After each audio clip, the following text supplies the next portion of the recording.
Pierre, on est où là? Bah je me demande bien parce qu'il n'y a personne. Hein. Non mais t'as vu, il y a rien. On doit mouiller comme ça là, je dirais Cosméjean. C'est ça, Cosméjean. 1,4 habitants au kilomètre carré. Voilà. Alors c'est l'endroit le moins habité de France et on prépare une belle surprise. Tout à fait.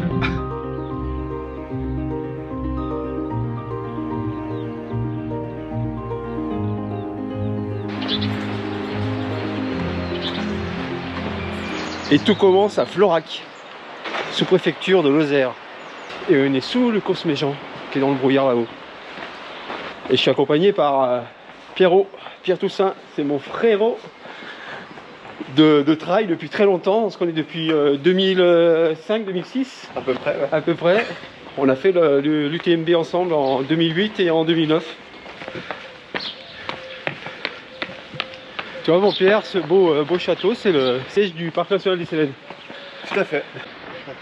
Et regarde là, juste derrière, il y a un petit parc.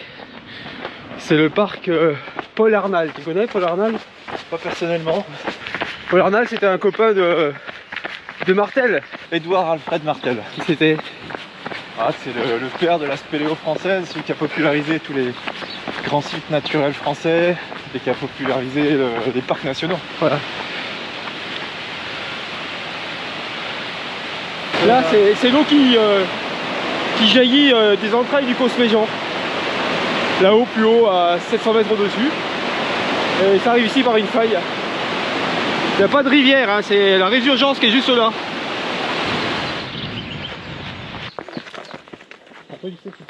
On commence par le sentier des Couronnes. T'as levé la tête, Pierre? Ça se découvre, monsieur Dan. Et ouais, ça se découvre. Tu pensais pas que le Cosméjean allait se donner comme ça. Il voulait se faire apprécier petit à petit. Voilà, vous voyez le décor dans lequel on va évoluer pendant quelques temps. Aujourd'hui, on fait la reconnaissance de Florac à Méruès, donc en Lozère. On va avoir à peu près 40 km devant nous. Alors là, on est en plein parc national des Cévennes, donc on peut pas faire ce qu'on veut au niveau des tracés. C'est vraiment un travail main dans la main avec le parc national des Cévennes, qui est partenaire, voire même co-organisateur avec nous. Et c'est une première, c'est un beau signe de confiance de leur part. Ce qu'on va vous proposer, c'est le meilleur de ce qu'on peut faire. Vous m'entendez respirer fort parce que ça monte, mais c'est pas non plus une montée impossible. Hein. Ceux qui peuvent courir en montée, là, ça passe. Florac en dessous. Là, on vient de faire 450 mètres de dénivelé positif. Et on se trouve dans un sentier de chèvre, entouré de buis. C'est splendide. Voilà, ça c'est le genre de truc qui me fait kiffer moi. Et les formes qui sont là-bas au fond, encore plus. Ces rochers qui ont des formes assez fantasmagoriques. Grâce au vent, à la pluie, ils se délitent. Et ça fait des statues, vous allez voir.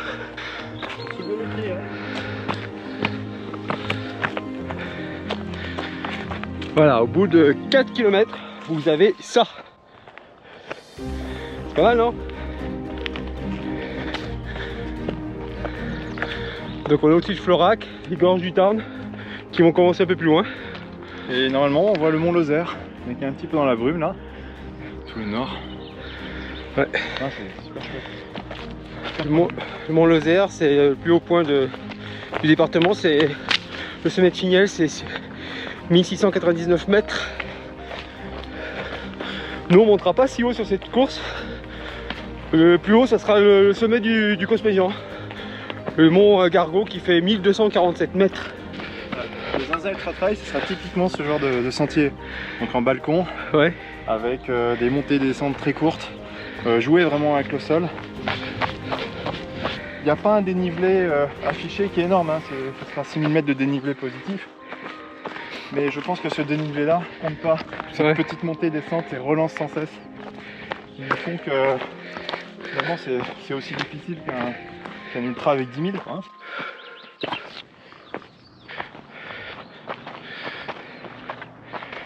Waouh!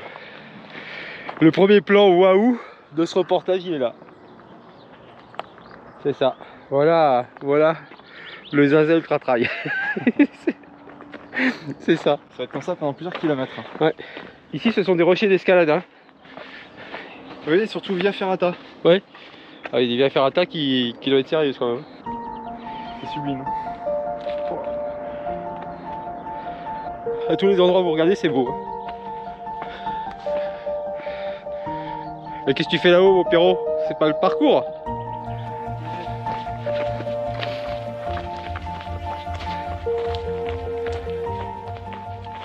Oui, ça s'appelle Zaza Ultra Trail, mais Zinzin, c'est moi, c'est pas la course. La course, elle sera... C'est un ultra qui sera engagé parce que tous les ultras sont engagés, mais vous n'allez pas risquer votre vie hein, sur cette course. Non, mais c'est majestueux. Hein. Vache. Donc du 4e kilomètre au 7e, 8e, vous avez un passage en balcon comme ça. Rien de plus beau et d'enivrant que ces passages en balcon. Je sais que moi ça me porte quand je suis en ultra de voir du beau. Claire, ça c'est du monotrace, hein. Ouais. C'est du single ça. Tu peux pas mettre deux queues l'un à côté de l'autre. Ah non, c'est sûr. Tu peux pas courir à côté de quelqu'un là. Tu vois, pour donner envie, on n'aurait même pas besoin d'aller plus loin en fait. On arrête le tournage maintenant, c'est bon. Moi en tout cas je vois ça, ça me donne envie. Voilà, un vautour fauve et un deuxième. On a loupé les deux premiers. Et on le voit bien, il a la collerette blanche. On entend le battement de leurs ailes. Il y a 700 couples dans les gorges de la jonte depuis la réintroduction en 1981. Pour les reconnaître, d'abord ils ont un cou long, tout blanc, pratiquement sans plumes, ce qui leur permet d'aller bouffer les charognes, les entrailles, juste au-dessus de nous encore.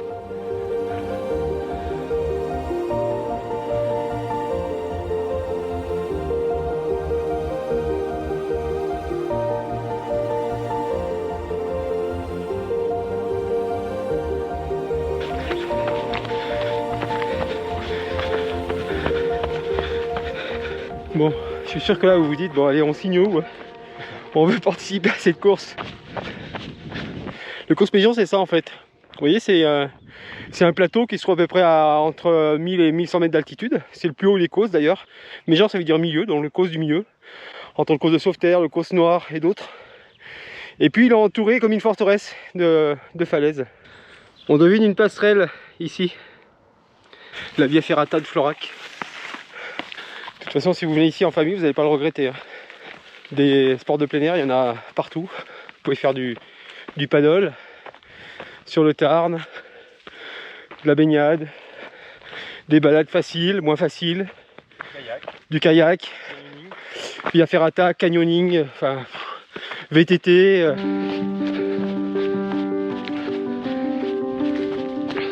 Ce premier monotrace qu'on propose, il est vraiment beau et joueur surtout. Vous allez vous amuser. Il ne faudra pas oublier de regarder le paysage, mais aussi vos pieds. Et c'est splendide.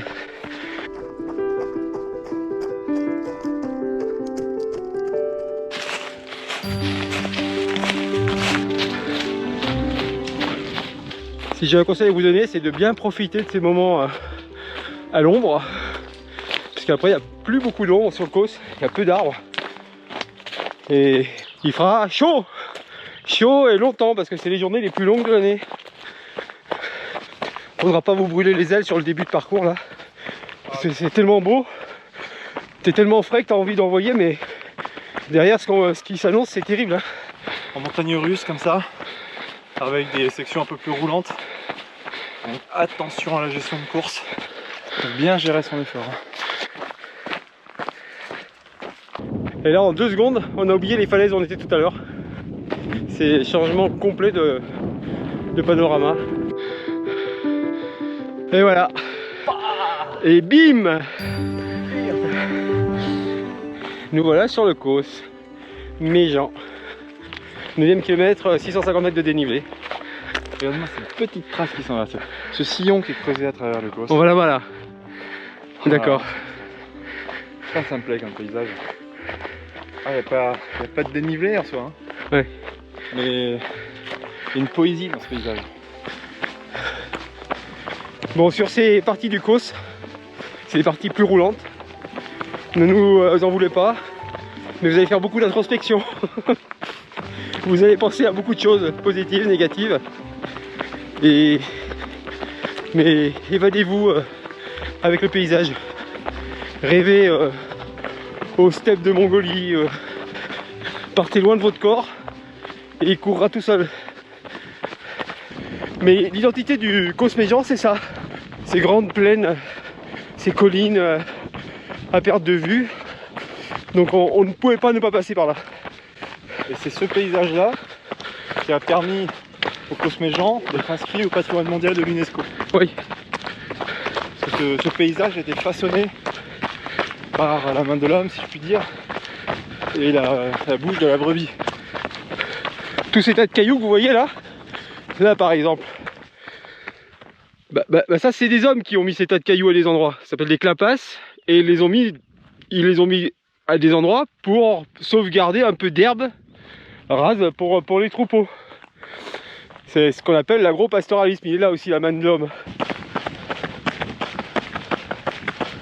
Et voilà, ça claque sa mère. Ah, le Causse. Ça c'est un paysage de Causse-Méjean. Alors l'idée, vous voyez, le Causse-Méjean c'est un... Je sais plus combien ça fait d'hectares, mais je crois 33 000, mais peut-être que je dis une connerie. Enfin c'est très grand. Et le but nous maintenant c'est d'aller dans cette direction, plein sud, pour redescendre dans les gorges de la Jonte et de faire tout le tour par les falaises, tout au fond.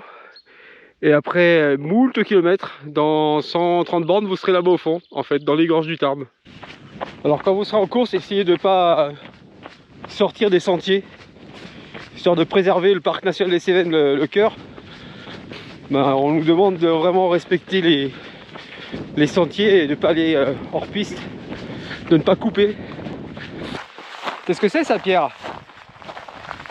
C'est des gardes-abel. Si. C'est l'emblème du Causse-Méjean, mais il est interdit de les ramasser.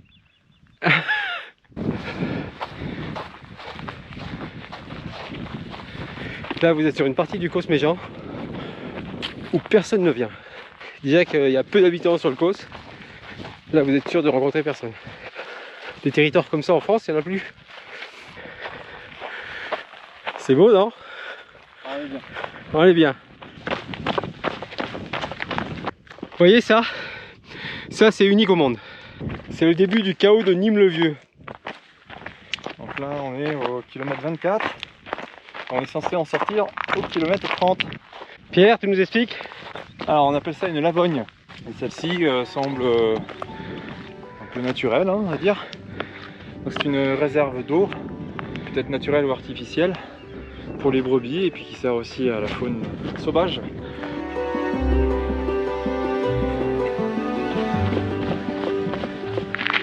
On y a un mot de long qui s'écrit l'homme.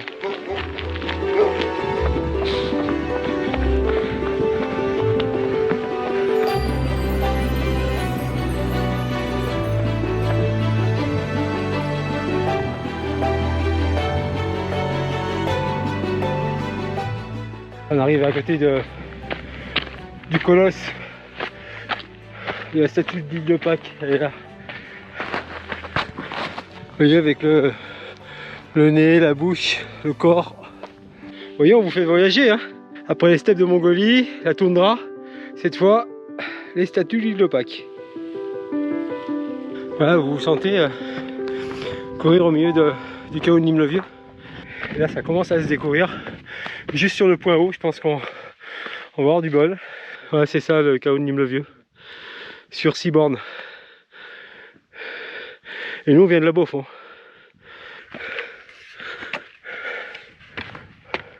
Ouais, il est là le chaos. On en sort pratiquement.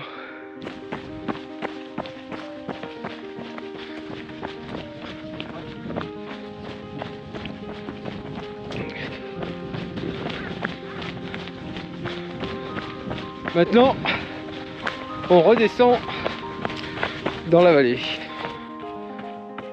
Changement de décor. Cette fois, on descend direction Méruès et direction les gorges de la Jonte. C'est des chemins qui sont assez peu connu, assez peu utilisé, mais ça permettait auparavant aux paysans, aux agriculteurs, aux habitants du coin d'aller sur leur ferme, sur le Causse. Donc si vous venez dans le coin et que vous levez les yeux, c'est peut-être un gypaète, mais c'est plus souvent un vautour fauve malheureusement. Là on est face au Causse Méjean, tout à l'heure on était au-dessus.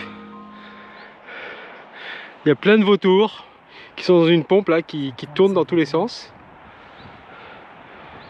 Je sais pas t'en comptes combien, Pierre? À la louche une quinzaine, ah, même plus, une vingtaine. Et il y en a qui reviennent tout le temps. Ça arrive en pagaille. T'en comptes 51?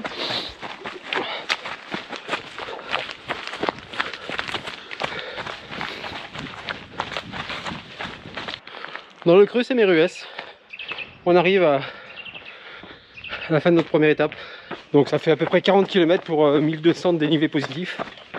Pour vous donner une idée, on n'a pas décompté le pique-nique, ni les prises de vue où on s'arrête, etc.